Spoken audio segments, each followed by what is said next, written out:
ઘેડમાં દર વર્ષે પાણી ભરાય છે, ખેડૂતોને નુકસાન થાય છે અને દર વર્ષે કામ કરવાની વાત કરવામાં આવે છે અને એની માટે કરોડો રૂપિયા ફાળવવામાં આવે છે અને કામ થયા હોવાના પણ દાવા કરાય છે, પણ બસ ખબર નથી પડતી કે લોકો કેમ હેરાન થઈ રહ્યા છે. અને હવે ફરી એકવાર અર્જુન મોઢવાડિયાએ તંત્રને રજૂઆત કરી છે અને હવે સરકારે શું વાત કરી છે એની વિગતે ચર્ચા કરીશું. નમસ્કાર, હું છું ઉજ્જવલ અને આપ જોઈ રહ્યા છો નિર્ભય ન્યૂઝ. ગેડ વિસ્તારને લઈ દર વર્ષે વાત કરવામાં આવે છે, કારણ કે આ વિસ્તાર એવો વિસ્તાર છે કે જ્યાં વરસાદી પાણી ભરાય છે અને ત્યારબાદ અહીં ખેડૂતોને ભારે નુકસાન વેઠવાનો વારો આવે છે અને લોકો રજૂઆત કરે છે અને બસ સરકાર કામ માટે જાહેરાત કરે છે. એના પહેલા પણ આ વિસ્તારમાં સરકાર દ્વારા જેમ ભાજપ નેતાઓનું કહેવું છે એમ 150 કરોડથી વધુનું કામ ફાળવવામાં આવ્યું અને 130થી વધુ કરોડનું કામ પણ થઈ ગયું. ત્યારે હવે ફરી અર્જુન મોઢવાડિયાએ સરકારને રજૂઆત કરી છે અને હવે ઘેડ અંગેના પ્રશ્ન પર સરકારે જવાબ આપ્યો છે અને ઘેડ વિકાસ યોજના માટે 1534 કરોડની યોજના માટે મંજૂરી આપવામાં આવી છે. આની અંદર પોરબંદર, જુનાગઢ અને દેવભૂમિ દ્વારકાના 5 તાલુકાઓનો સમાવેશ થશે એવી વાત કરવામાં આવી છે. અને ચોમાસા દરમિયાન ભારે પૂર આવે છે અને લાંબા સમય સુધી પાણી ઓછું થતું નથી, જેના કારણે પાકને નુકસાન થઈ રહ્યું છે એવી વાત અર્જુન મોઢવાડિયાએ કરી છે. પરંતુ વાત એ નથી કે જે પૈસા ફાળવવામાં નથી આવતા, પણ વાત એ છે કે આ પ્રશ્ન કેમ દર વર્ષે ઊભો થાય છે. અને અહીં આ પ્રશ્નોને લઈ અને અમારા સહયોગી અર્જુન મોઢવાડિયા સાથે વાત કરી હતી. સૌપ્રથમ એ સાંભળીએ. તો પછી આવતા વર્ષે મીડિયામાં સમાચાર નહીં ચાલે કે ઘેડ પંથકમાં પાણી ભરાયા? નહીં, આવતા વર્ષે તો હું નહીં કહી શકું. હજી એક ચોમાસું એવું જશે, પણ એના પછીના ચોમાસામાં આ સમાચાર આવશે કે ઘેડની અંદર પાણી ભરાયા, ખેડૂતો બહુ રાજી થયા અને સમયસર નીકળી ગયા, વાવણી થઈ ગઈ, સારો પાક થયો. કામકાજ ચાલુ થઈ ગયું છે કે હજુ કરવાનું છે? ફેઝ 1નું કામ શરૂ થયું છે, ફેઝ 2 અને ફેઝ 3 બાકી છે. ફેઝ 1નું કામ છે એ આ ચોમાસા પછી, કારણ કે એમાં ઘેડની અંદર તકલીફ એ છે કે ત્યાં પાણી જે ભરાય છે એ પાણીનો નિકાલ થતાં વાર લાગે અને એ માંડ આપણને 4 મહિનાથી માંડી અને 6 મહિનાનો કામ કરવાનો સમય મળે. એ સમય દરમિયાન કામ કરવાનું હોય છે, પણ છતાં ટૂંકી સમય મર્યાદાની અંદર અમે જે ટેન્ડરો આવ્યા છે એ ઘણા બધા કામ આવતા ચોમાસા પહેલાં પણ શરૂ થઈ જશે.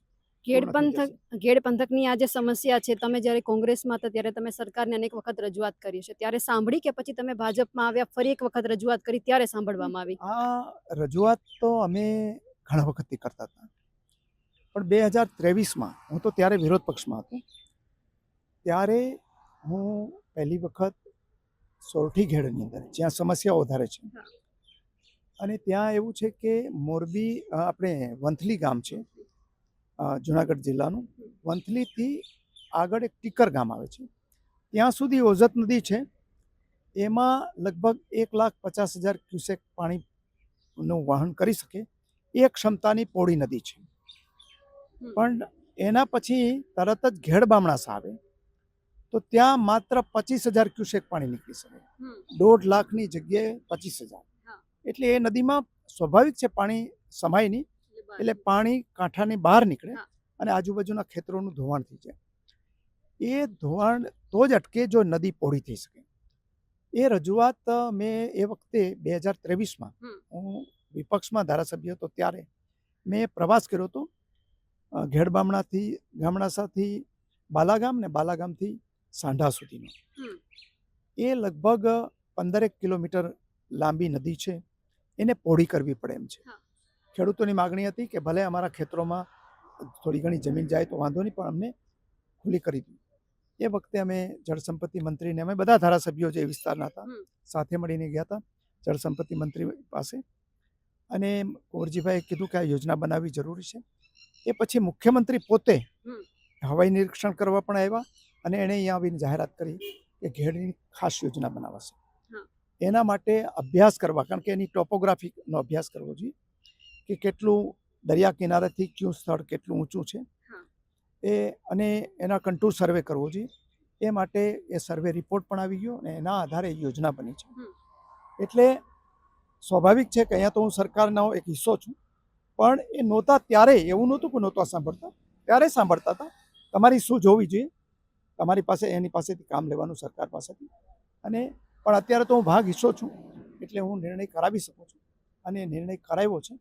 અને અમારા જે સ્થાનિક ધારાસભ્યો છે, અમારા સાંસદ ડૉક્ટર મનસુખભાઈ છે, અમે બધા સાથે મળીને આ યોજનાની ચર્ચાઓ ખૂબ કરી છે, અધિકારીઓ સાથે ખૂબ મિટિંગો કરી છે અને એના પછી આ નિર્ણય થયો છે.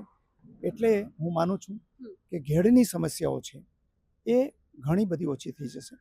અને ઘેડમાં આ વસ્તુ પહેલેથી એવું હતું કે ચોમાસું પાક તો એનું પાણીપત્રક જ ન બનતું પહેલાં તો. હવે પાણીપત્રક બનવા માંડ્યા એટલા માટે ખેડૂતો ચોમાસામાં વાવેતર કરે છે. હા. અને હું માનું છું કે આ યોજના પૂરી થાય પછી ખેડૂતો ઓછામાં ઓછા 2 પાક લઈ શકે એવું ચોક્કસ કરી શકાશે એવી મને આશા છે. બિલકુલ અર્જુનભાઈ, આપ અમારી સાથે જોડાયા, આપનો ખૂબ ખૂબ આભાર. Thank you. હવે અર્જુન મોઢવાડિયા દ્વારા કહેવામાં આવ્યું છે કે એક ચોમાસું હજી, એટલે કે ઠીક છે, હવે એમને ફરી આવી વાત તો કરી છે, પરંતુ વાત અહીં એ છે કે કામની જાહેરાત નથી થતી એવું નથી, કામ ફાળવવામાં નથી આવતું એવું પણ નથી, પરંતુ આ કામોમાં ક્યાંક ને ક્યાંક મોટા પાયે ભ્રષ્ટાચાર થઈ રહ્યો હોય એવું લાગે છે. અને વિપક્ષ દ્વારા પણ આને લઈ અને અનેકવાર આવી વાતો કરવામાં આવી છે. તો કોના દ્વારા આ ભ્રષ્ટાચાર કરવામાં આવી રહ્યું છે, કોણ આ પરિસ્થિતિ માટે જવાબદાર છે? કારણ કે જો દર વર્ષે આટલા કરોડ સરકાર દ્વારા ફાળવવામાં આવે છે તો કેમ પાણી ભરાઈ જાય છે? અને હવે અર્જુન મોઢવાડિયાએ કહ્યું છે કે એક ચોમાસું પછી પાણી નહીં ભરાય અને હવે પાછા 1534 કરોડ રૂપિયા ફાળવવામાં આવ્યા છે. તો હવે કામ તો થશે જ. અને હવે આપણે આશા કરીએ છીએ કે આપણે અર્જુન મોઢવાડિયાને નહીં પૂછવું પડે કે અર્જુનભાઈ ઘેડનું શું. સમગ્ર બાબતે આપનો શું અભિપ્રાય છે અમને કમેન્ટ કરી જરૂર જણાવશો. અમારી ચેનલ નિર્ભય ન્યૂઝને લાઇક, શેર, સબસ્ક્રાઇબ કરવાનું ભૂલશો નહીં.